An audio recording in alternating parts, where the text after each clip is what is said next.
né? Todo sal é sal iodado. Mas Antigamente, assim... quando eu era criança, eu tinha uma vizinha que ela tinha o que a gente chama de papo. Ela tinha o bócio, né? Isso crescia antigamente. Por que no Brasil acabou isso? O Júlio pode falar melhor que eu, que ele é Fala, médico. doutor Júlio. Aproveita que ele gostou. O sal não é iodado, né? Exatamente, o sal não era iodado, né? E agora com o iodo diminuiu. Antigamente era uma epidemia de pessoas com bócio, né? E o cloro sempre ganhava. E agora com sal iodado a gente tem oferta de iodo. Ó, os países lá nórdicos, tem países que além de botar, e é uma coisa que eu acho que devia acontecer no Brasil, além de colocar o iodo, colocaram o magnésio. Então você diminuiu o problema do hipotiroidismo, que no Brasil é uma epidemia, de cada 10 mulheres, 8 apresentam isso aí, tá? E também diminuiu problemas cardíacos, aumentando o magnésio no sal de cozinha. Porque o magnésio do solo brasileiro é muito ruim, Fraco, né? Fraco. É muito pobre e o nosso alimento é muito refinado. Então, todo o processo de refinamento tira o magnésio. Então, o nosso solo é pobre, os nossos alimentos são pobres em magnésio, né? E a deficiência de magnésio está relacionada a diversas doenças cardiovasculares, né? E a melhor maneira de entregar magnésio é ionizando ele na água, né? Então, ele é muito mais biodisponível, né? E tem vários estudos mostrando que a água, quando ela é uma água dura, que é rica em minerais, ionizada, rica em minerais alcalinos, ele protege contra doenças cardiovasculares, doenças renais, osteoporose, diabetes. Então, o magnésio e o iodo são fundamentais. E o iodo porque também a gente é muito repõe o indicado magnésio, mas não repõe o iodo, né? O iodo também é muito indicado para grávidas, né? Quando a mulher está em gestação. Para quem quer ter filhos inteligentes. Para desenvolver. Isso eu aprendi também com o doutor Laí. Super bebês. Tem que ter o iodo. O iodo tem na formação... A Zoe tomou iodo durante a gestação toda. Fundamental para poder... Eu tomava também, agora eu esqueci. E tem um suplemento também de iodine, sei lá. Não, iodine, né? Iodine, nos Estados Unidos é bem comum também, né? Que é a solução de Lugol. Você pode comprar em comprimido e vai tomar na água, né? Tanto faz, tá? Nos Estados Unidos tem uns comprimidinhos de iodo. O Lugol você vai colocar na água. Pinga, você vai tomar 3 gotas por semana. Na realidade, na primeira semana, a gente recomenda você tomar 3 gotas por dia, tá? Pode ser que você tenha uma leve reação, uma dorzinha de cabeça e tal, mas é normal. 3 gotas por semana. Por quê? Você 3 gotas por dia na primeira semana. Na primeira semana. A partir da primeira semana, porque o iodo ele é um micromineral. Você precisa de microgramas de iodo, você não precisa de gramas. Então, a partir da segunda semana, você pode tomar 3 gotas por semana, que já é o suficiente para você poder manter. Estabilizar. Você estabiliza o seu estoque e estabiliza. Aí depois acabou, sem problema nenhum. Só que a população não faz isso, né? A população, ela tem cloro na cozinha, ela tem cloro... Não, a população usa cloro para limpar os alimentos. Orgânicos. Eu canso de usar isso, inclusive nos orgânicos. Acabei de descobrir que estou fazendo tudo errado. Você tá o doutor Bactéria os alimentos. veio aqui também e falou de lavar com bicarbonato de sódio e vinagre. Duas instâncias diferentes, né? Não, ele falou realmente, mas é que eu tentei, mas você passa praticamente o dia todo fazendo essa operação.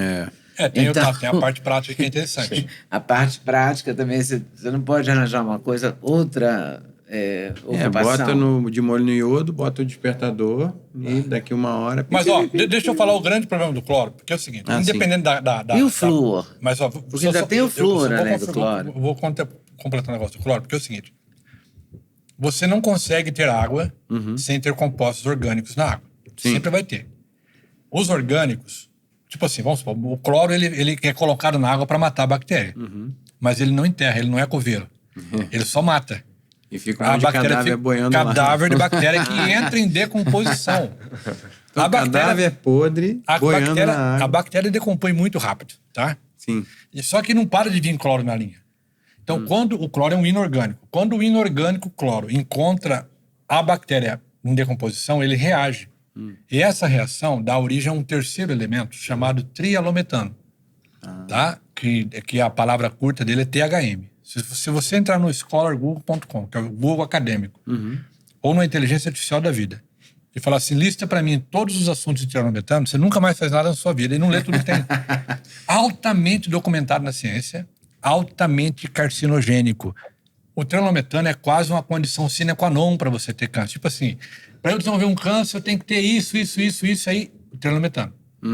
Então, ele é carcinogênico, a relação dele com o câncer é altamente estudada, E toda a torneira que tem cloro tem termometano. Toda. Então, quando você toma banho sem filtro, você respira termometano. O bebê sai da barriga da mamãe, do líquido amniótico, que é um líquido levemente alcalino, e o primeiro banho que a enfermeira dá no neném é com cloro. Existem estudos de se você tiver contato com cloro 40 anos da sua vida, você vai aumentar em 70% alguns cânceres, inclusive o colo retal. Só de você ter esse elemento no seu corpo. Ó, nos Estados Unidos, existe um banco de dados aberto para toda a população, feito por um órgão que é mantido com dinheiro do governo, tá?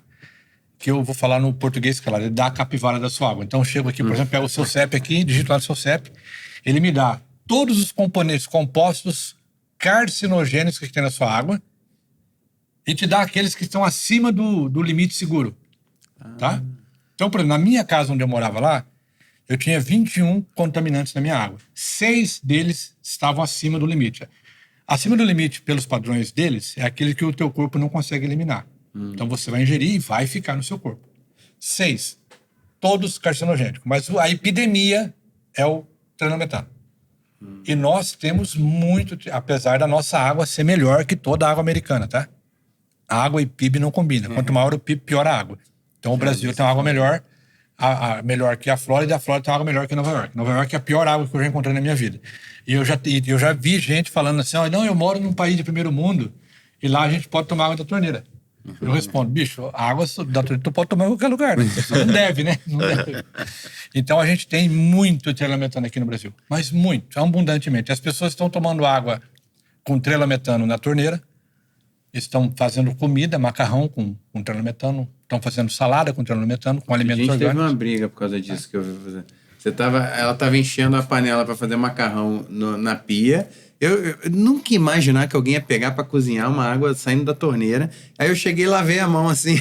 Ela, que absurdo! Você lavou a mão em cima da água que eu ia fazer o macarrão. Eu falei, você vai fazer macarrão com a água da torneira, do lado do filtro. A vida inteira. Essa água aqui é da caixa? Mas vai ferver. Eu acabei de descobrir que existe tudo isso. E eu nem faço ideia. Deve ser, é prédio, né? Prédio. Deve ter caixa d'água. Caixa d'água, não nem faço ideia. Não, tem caixa d'água, claro. Que teoricamente é limpa algumas vezes por ano, ou 2 vezes, talvez. Pelo menos. Não, também tem toda a parte do encanamento, né? Você nem entrou nesses detalhes ainda. Se você destarrachar qualquer torneira, mesmo quem acabou de construir a casa, você destarrachar a torneira, enfiar o dedo no buraco do cano, rodar e tirar, você não toma mais aquela água. Aquilo é um lodo. Por quê? Porque se você coloca uma casa nova, mas a tubulação da rua é antiga, e é antiga porque não existe como limpar, e a política brasileira previne que as coisas que ficam escondidas sejam mantidas, né? Porque não dá a volta. Então a água, logicamente, que ela sofre. Então as pessoas, quando ela acabou de botar uma tubulação zerinha, que ela ligou a água, a pressão da água começa a colocar orgânico dentro da torneira. Aí tu vai medir o cloro na ponta de consumo. Existe uma portaria do Ministério da Saúde, portarias, ela diz o seguinte, você tem que ter 2 ppm na ponta. Tá? Aqui em São Paulo, a média, vou falar de Brasil, metrópolis, é o seguinte, você vai morar mais ou menos a 30 quilômetros da onde essa água está sendo coletada. Mais ou menos é a média para metrópolis, tá? E vocês são a maior metrópole, São Paulo. Então, basicamente, você pode ter certeza que essa água que você está consumindo aqui na sua casa, ela nasceu a 30 quilômetros daqui na média. Nossa. Então, até chegar aqui, ela teve que passar por uma estação de tratamento de água, uma ETA, onde é colocado uma substância que inverte um potencial energético para poder... porque tem partícula suspensa na água que pode demorar até 20 anos para atingir o fundo do copo. Então, se essa partícula viaja na tubulação, ela vai causar o incrustamento da tubulação muito mais rápido. Que vai entupir, vai dar pressão, vai explodir. Então, o que eles fazem? Eles colocam um composto químico aqui para que o composto que está flutuando se aglomere, fique mais pesado e vá para o fundo. Chama tanque de decantação. Ah, tá. Para isso igual acontecer... desse para limpar a piscina, que a gente tem que... Isso, a piscina exato. tá suja, você bota, e dia seguinte a sujeira tá toda embaixo, Isso tem um impacto violento na corrente sanguínea, que também é um composto coloidal. Do mesmo maneira que você inverte a energia para que as moléculas se grudem, quando você toma essa água com esse potencial invertido, você começa a ter hemácias, a hemoglobina uma em cima da outra, assim, ó, e a diminuição da velocidade da corrente sanguínea. Você decanta o sangue causa também. morte súbita, inclusive. Que é um assunto que a gente fala muito pouco. Então tem que reinverter esse potencial da água para que ela não traga para nós essa energia invertida. Entendeu?